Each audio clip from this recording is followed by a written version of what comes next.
Hello, good day everybody. My name is Carl Baker. I'm the Director of Planning and Development here at the Port of Palm Beach. And today is July the 17th, 2020. And for me that is an auspicious date because 29 years ago today I started my tenure here at the port. And yes, I still remember that first day. I had been hired on to work security on the afternoon shift 4 to midnight. I came in about 3:30 in the afternoon. I'm walking across the parking lot and it's literally 95 degrees. I'm sweating. I got dirt and crud coming down the back of my shirt and I hadn't even gotten to the security gate yet. And I'm thinking, am I gonna make it here? This is just miserable. But yet, here I am. Obviously, I did not spend my whole time in security.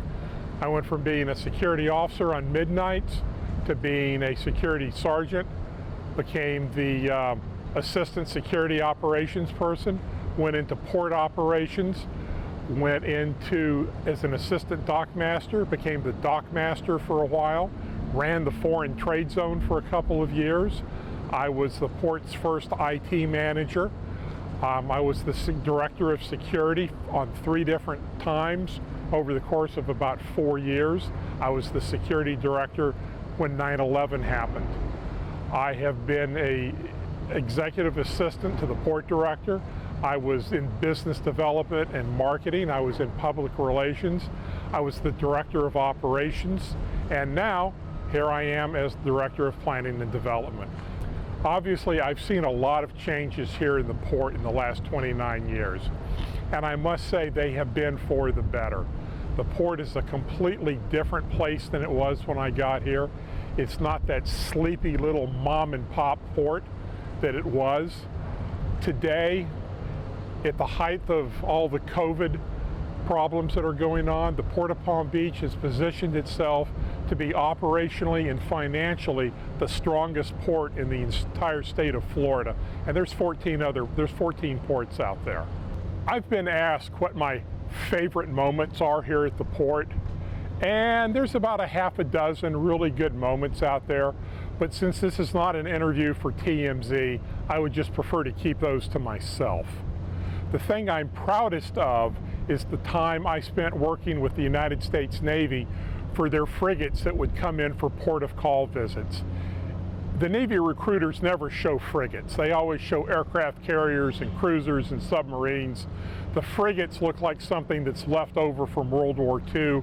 They tend to run around the Caribbean doing drug interdiction missions.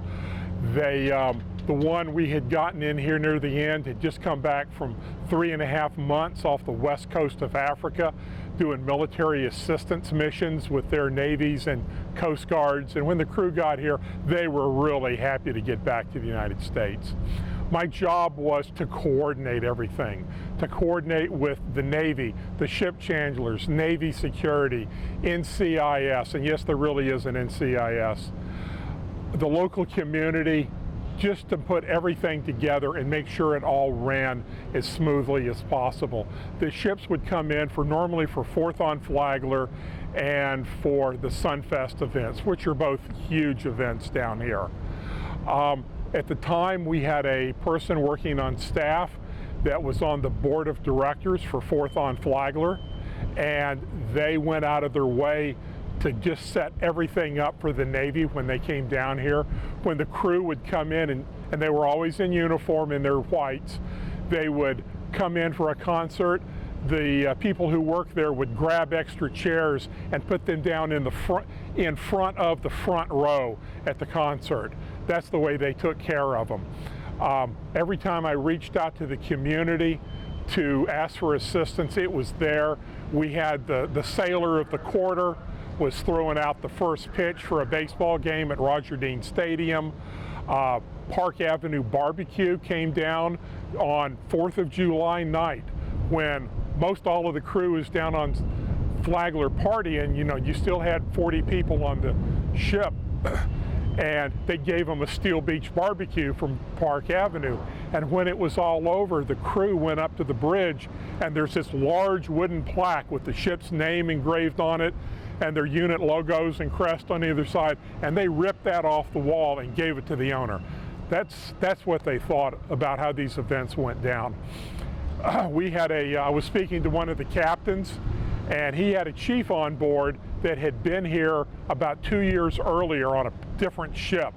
And he said ever since they found out that they were coming here, he was talking it up to the whole crew and said that in his entire time in the Navy, that was the best port of call, port visit he had ever had. As Director of Planning, I get to do a lot of things other than plan. I do a lot of writing. I do a lot of grants we've been very successful at. I get to do a lot of fun things. We've got a drone, I fly that.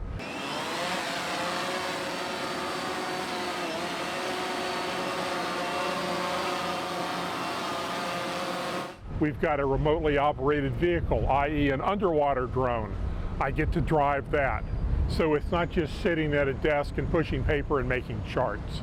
For the last 29 years, it's been good, it's been exciting. It hasn't always been fun, but it's been interesting. Thank you.